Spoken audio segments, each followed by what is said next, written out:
네, 영상 촬영 시작하겠습니다. 오늘도 교과서 보면서 할 건데요. 앞선 영상에서 뭐였더라, 르네상스와 종교 개혁에 대한 그 필기 설명이 없어가지고 제가 만약에 끝까지 기억하고 있다면 그거를 같이 찍어 보도록 하겠습니다. 오늘은 신앙로 개척에 대해서 할 건데요. 신앙로 개척에 대해서 한번 배워보도록 하겠습니다. 이 신앙로 개척 같은 경우에는 거의 르네상스와 거의 같은 시기쯤에 생겨난 새로운 현상이긴 한데요. 한번 쭉 보도록 하겠습니다. 자, 신앙로 개척. 바로 신앙로. 어디로 가는 길이냐면 바로 아메리카로, 그리고 또 인도로 이렇게 가는 길을 만들어냈다라는 건데요. 그거는 인도 같은 경우에는 아프리카 찍고 인도 가는 그런 항로를 만드는 겁니다. 자, 교과서를 보면서 한번 수업 시간을 되돌려 봅시다. 자, 새로운 항로가 열리다. 바로 뭐다? 신항로 개척이다. 응? 신항로 개척. 자, 밑줄 한번 쳐봅시다. 십자군 전쟁 이후 지중해 무역이 활발해지면서 향신료, 비단과 같은 동양의 물품이 유럽에서 큰 인기를 끌었다라고 되어 있는데, 여러분들이 엄청나게 집중해야 되는 거 제가 뭐라고 말씀드렸어요? 바로 향신료야. 바로 고기 맛을 엄청나게 좋게 만드는 건데요. 옆에 주석을 한번 보면 썩은 고기 냄새를 없애는 방부제 역할도 했고요. 다음에 약재나 음식의 맛을 내는 용도로 사용을 했는데, 사람들이 엄청나게 열광하던 아이템이 바로 후추입니다. 후추. 이 후추가 있고 없고의 차이가 엄청나게 컸다라고 하는데, 단적으로 여러분들 고기 구워 먹을 때 생각을 해보시면 아주 좋을 것 같아요. 예를 들어서 삼겹살 같은 경우에도 후추를 조금 뿌려서 먹으면 훨씬 맛이 향긋하고 좋은 것처럼, 유럽 사람들이 후추를 처음 접했을 때는 아주 열광적이었을 겁니다. 그래서 이러한 후추들은요, 바로 밑에 있는 그림을 한번 봅시다. 원래 이 무굴 제국이라고 하는 인도에서부터 오스만 제국을 거쳐가지고 이렇게 유럽으로 이렇게 확산되는 형태였는데요. 이런 것들이 이러한 수혜를 받았던 곳들이 바로 어디입니까? 중세 이탈리아 해양 도시라는 겁니다.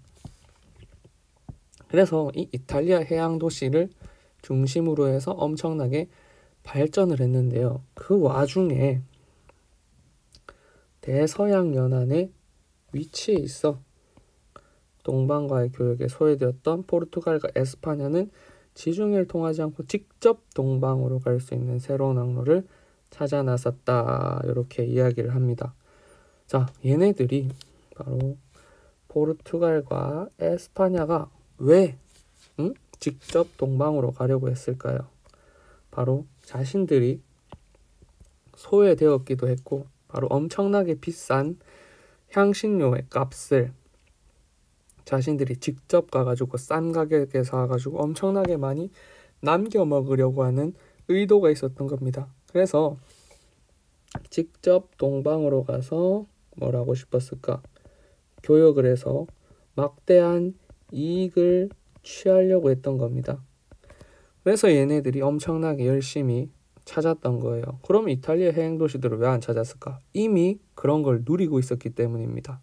그래서 포르투갈과 에스파냐, 바로 끝부분에 위치해 있던 이 포르투갈과 에스파냐가 눈에 불을 켜고 찾는 거예요. 그래서 요 직접 동방으로 가려고 하는 게 바로 신항로 개척의 첫 번째 이유가 되겠죠. 그리고 두 번째 이유로는 지리, 천문학 등이 발전하였고 배 만드는 기술이 향상되었기 때문입니다. 쉽게 말해서 기술의 발전으로 인해서 뭐가 가능해지냐면 원거리 항해가 이렇게 가능해지는 거예요. 기술이 발전하면서 원거리 항해가 가능해지는 겁니다. 그리고 또 다른 이유들이 있는데요. 뭐 세 번째, 네 번째 이유가 있는데 사실 302페이지에 있는 게 아니라 페이지를 좀 넘겨 볼게요. 305페이지에 나옵니다. 305페이지에. 바로 첫 번째 같은 경우에는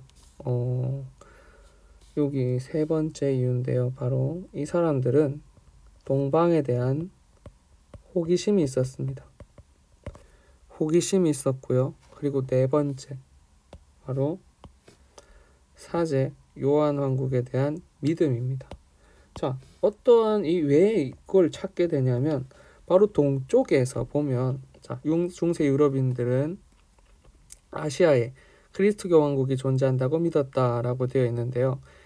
이렇게 그리스도교 얘네들이 있다라고 이렇게 믿는 이유가 바로 뭐냐면 요 밑에 보면 유럽인들은 이렇게 막강한 사제 요한 왕국과 동맹을 맺을 수 있다면 유럽과 아시아 사이에 있는 이슬람 세계를 정복하려고 하는 겁니다. 왜 그러냐면 이슬람 세계에 대한 정복, 이 복수에 대한 욕망이 아직까지 좀 있었던 거야. 바로 과거에 이슬람 애들한테 당했던 게 조금 있으니까 그거를 복수하고 싶다라는 이유로 네 번째 이유가 되는 겁니다. 자, 그리고 호기심과 같은 경우에는 여기 이 본문에도 나오죠. 중세 유럽인들에게 아시아는 환상의 세계이자 신기한 것들로 가득 찬 동경의 대상이었다. 그거를 확인하고 싶었던 거고, 그다음에 사제 요한 왕국에 대한 믿음이 있었습니다. 이렇게 네 가지 이유로 인해서 신대륙을 찾기 위한 대항해 시대가 시작이 되는데요. 여기도 한번 써볼까요? 3번 뭐라 그랬습니까? 호기심. 그리고 4번 바로 사제 요한 왕국. 이렇게 되겠죠. 자, 그 다음에 이러한 신대륙 발견에 대한 무엇이냐? 과정이죠. 먼저 첫 번째 봅시다. 포르투갈 왕자 엔리케의 적극적인 지원. 지원. 그래서 여러분들이 잘 보셔야 되는 게 바로 바르톨로메오 디아스는 남쪽 아프리카의 희망봉에 도착. 바르톨로메오 디아스는 희망봉에 도착했다라고 합니다.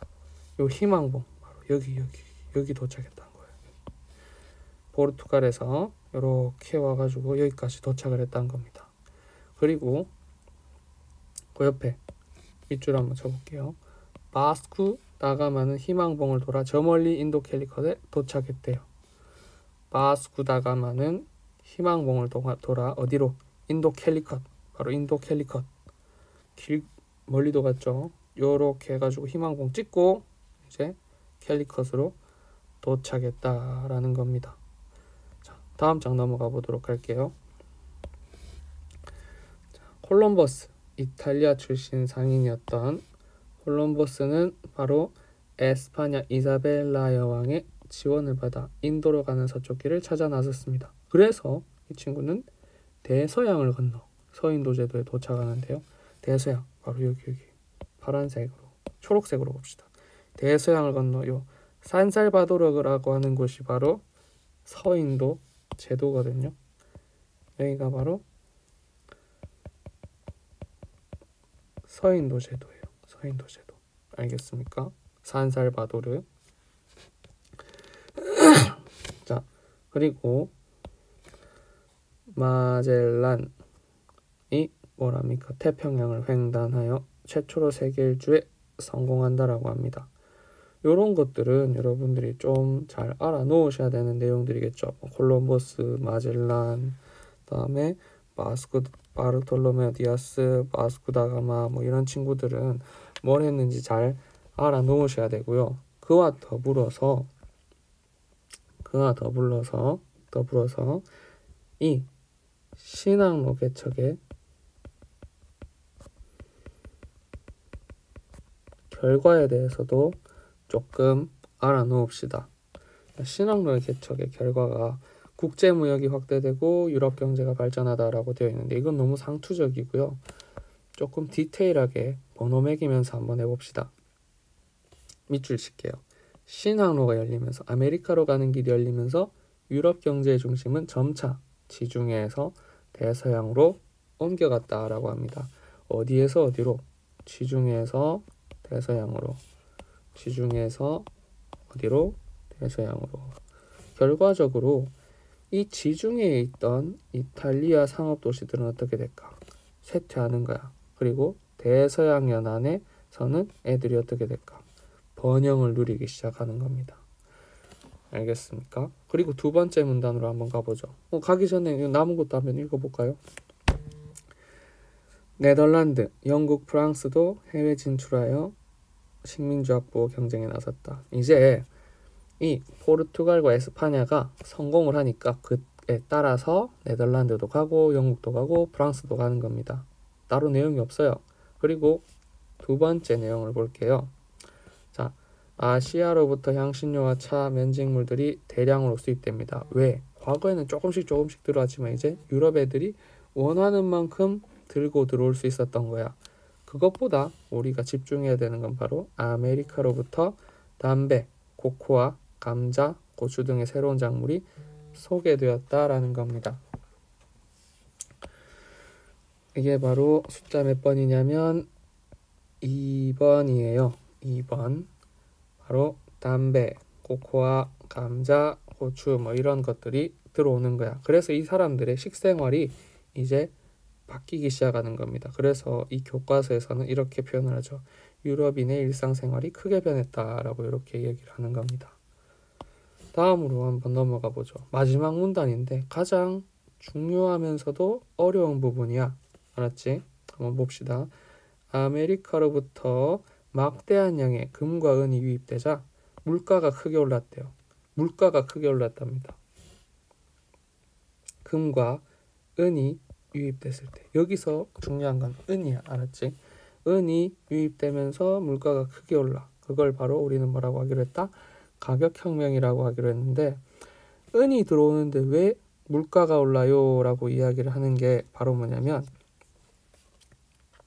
은이 들어오게 되면서 어떤 현상이 일어나냐면 은이 엄청나게 많이 들어오니까 이 은이 바로 화폐였단 말이야.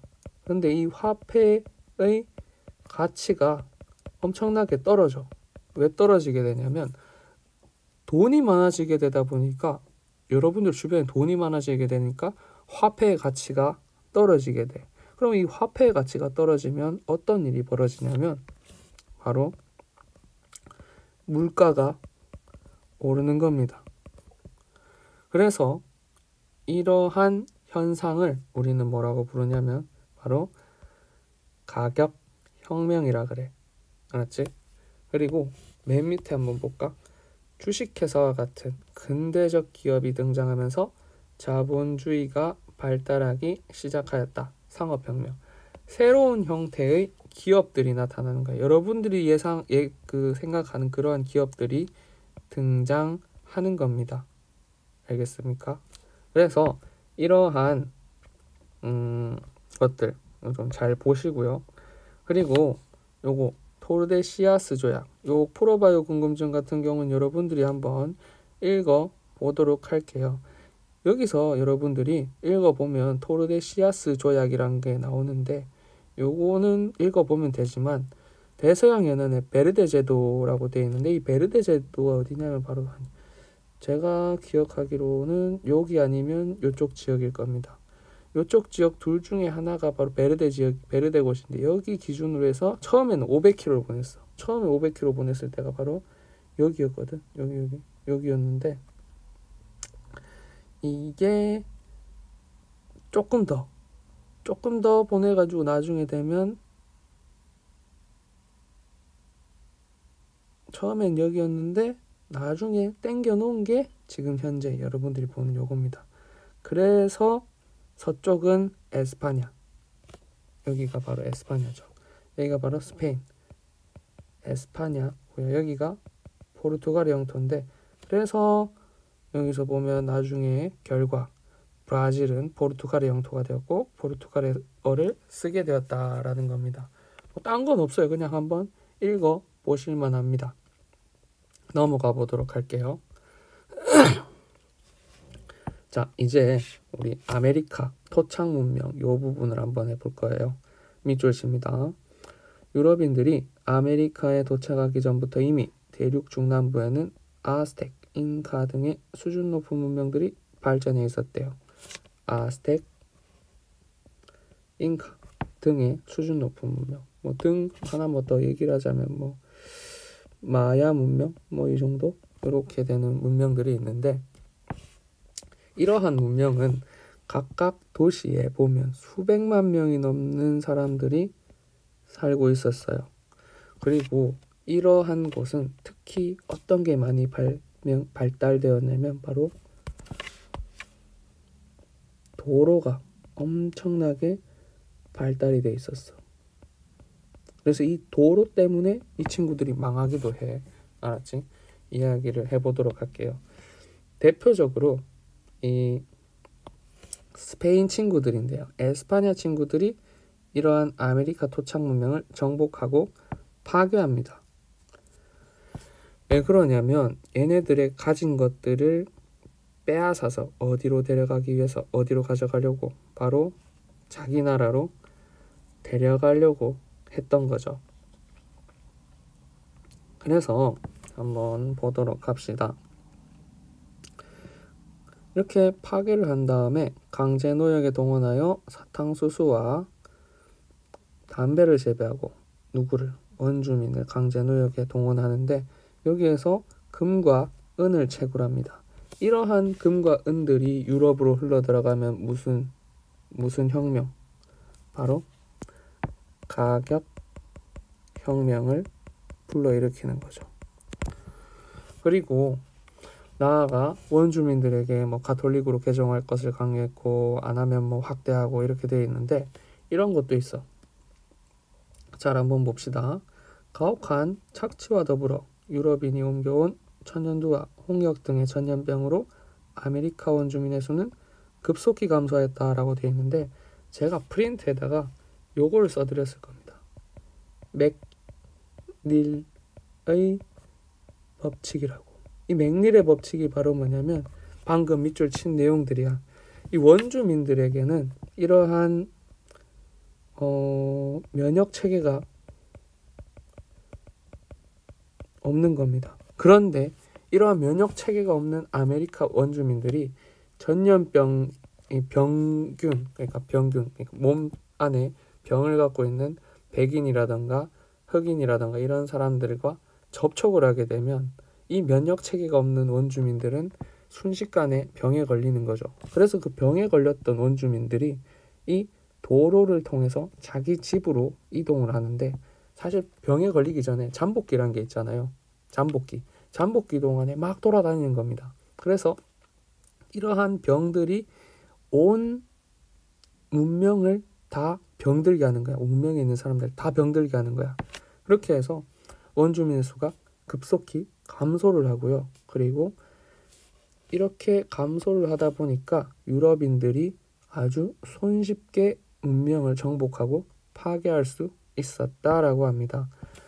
그래서 쉽게 문명을 정복하긴 했지만 원주민의 수가 엄청나게 떨어지자 바로 아프리카로부터 누구를 데려왔또 흑인을 수입하여 부족한 노동력을 보충했다라고 합니다. 아주 악독한 애들입니다. 여기 보면 그래서 여기서 보면 여러분들이 뭐 알아가셔야 되는 내용들은 뭐 유럽인들이 어떻게 이러한 엄청나게 커다란 문명을 굴복시킬 수 있었을까, 그리고 이들을 또 어떻게 활용했을까, 뭐 그런 것들만 알아놓으면 돼요. 그리고 해결력 탐구 활동에선 여러분들 보실 만한 게 이런 거 정도 되는데요. 여기서 유럽 애들이 아프리카에서 노예를 데려왔고 그리고 아메리카에서 은을 가져갔다. 한 요 정도만 여러분들이 잘 알아놓으시면 좋을 것 같아요. 알겠습니까? 오늘은 여기까지 해보도록 할 거고요. 이제 남아있는 건 바로 이 부분입니다. 르네상스와 종교개혁, 고전 시간에 못했던 거죠. 요거에 대해서 이야기를 조금 해볼까 하는데요.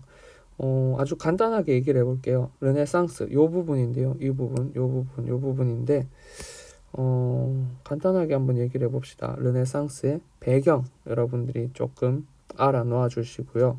그리고 특징에서 봤었을 땐 여러분들이 알프스 이북의 르네상스와 그리고 이탈리아 르네상스의 차이점이라던가 그리고 작품들을 여러분들이 어느 정도 분류하면 좋을 것 같아요. 뭐 제가 앞 시간에 말씀드렸다시피 이북의 르네상스를 먼저 외우고 나머지는 어느 정도 눈으로 익힌 다음에 어디로 보내라? 바로 이탈리아로 다 보내라 라고 말씀을 드렸을 겁니다. 그리고 자연과학 한번 볼게요. 지동설, 바로 누구를 중심으로? 지구가 누구를 중심으로? 태양을 중심으로 해서 돈다 라고 얘기를 하는 거죠. 이거를 갈릴레이가 입증하는데 바로 뭘로? 그렇죠. 망원경을 통해서 입증하는 겁니다. 그리고 그 밑에 구텐베르크의 활판인 세술, 이게 바로 뭐 종교개혁과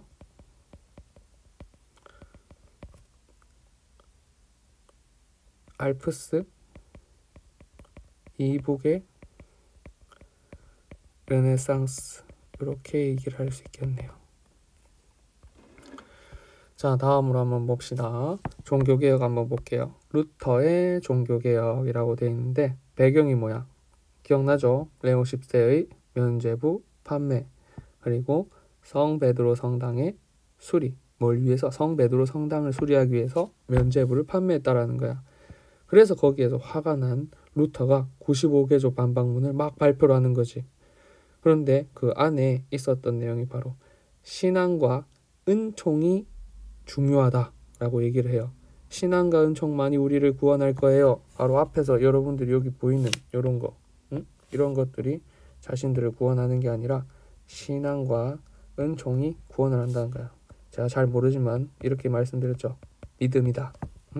그래서 결국에 가톨릭과 신교, 루터파로 분리가 되고, 그리고 이때쯤에 칼뱅의 예정설이라던가 헨리 8세의 종교개혁이라던가 이혼을 위해서 종교개혁도 하고, 그래서 여러분 너무 많은 이런 종교들이 막 생겨나다 보니까 결국에 어떤 일이 벌어져?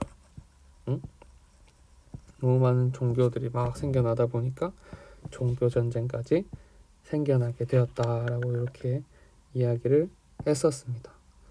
나머지 십자군 얘기도 한번 해보도록, 십자군 얘기가 아니라 그것도 얘기를 한번 해보도록 하겠습니다.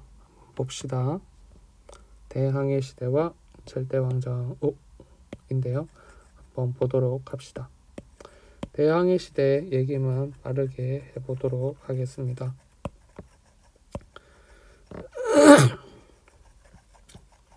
혹시 빠르게 기억을 하셨다면 대답을 하면서 해볼까요? 대항해 시대 배경 한번 볼까요? 정복자의 시대라고 되어 있네요. 대항해 시대, 바로 향신료를 동방과 직접 교육하고 싶었어. 왜? 제가 이걸 좀 떼서 써놨네요. 포르투갈과 에스파냐가 지중해 무역에서 소외됐기 때문입니다. 그리고 세 번째, 동방에 대한 호기심, 그리고 또 다른 말로 기독교 왕국이 존재할지도 몰라. 이게 제가 책에서 써드렸던 사제 요한의 왕국이에요. 그리고 네 번째, 기술의 발달, 화약, 나침반, 조선술 이런 거 있었는데, 이거 5번 같은 경우는 제가 방금 영상에서 앞에서 말씀을 안 드렸던 내용인데, 이러한 것들을 가능하게 해줬던 건 바로 엄청나게 강력한 국가, 하나로 된 국가, 엄청나게 넓고 힘 있는 국가들이 이거를 가능하게끔 만들어줬다라는 겁니다. 자, 그래서 다음 과정으로 한번 봅시다. 과정 1, 2, 3, 4, 5인데요. 한번 봅시다. 1번 같은 경우는 그냥 넘기셔도 어느 정도 상관은 없어요. 그런데 2번, 3번, 4번, 5번 정도는 여러분들이 잘 알아놓으셔야 될 것 같아요. 바르톨로뮤 디아스의 희망봉 발견, 바스쿠다가마의 자 다시 한번 볼까요? 디아스의 희망봉 발견. 지도 한번 봐주세요. 그 다음에 희망봉 발견. 다음에 인도의 캘리컷 도착. 캘리컷에 도착을 하고요. 콜럼버스 서인도 제도. 여기 빨간색으로 되어 있는 이 부분 서인도 제도.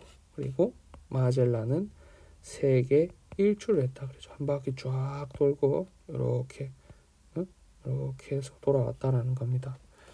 자, 그래서 결국에 이러한 과정을 거치면서 새로운 대륙을 발견해. 그게 바로 어디야? 아메리카야. 아메리카.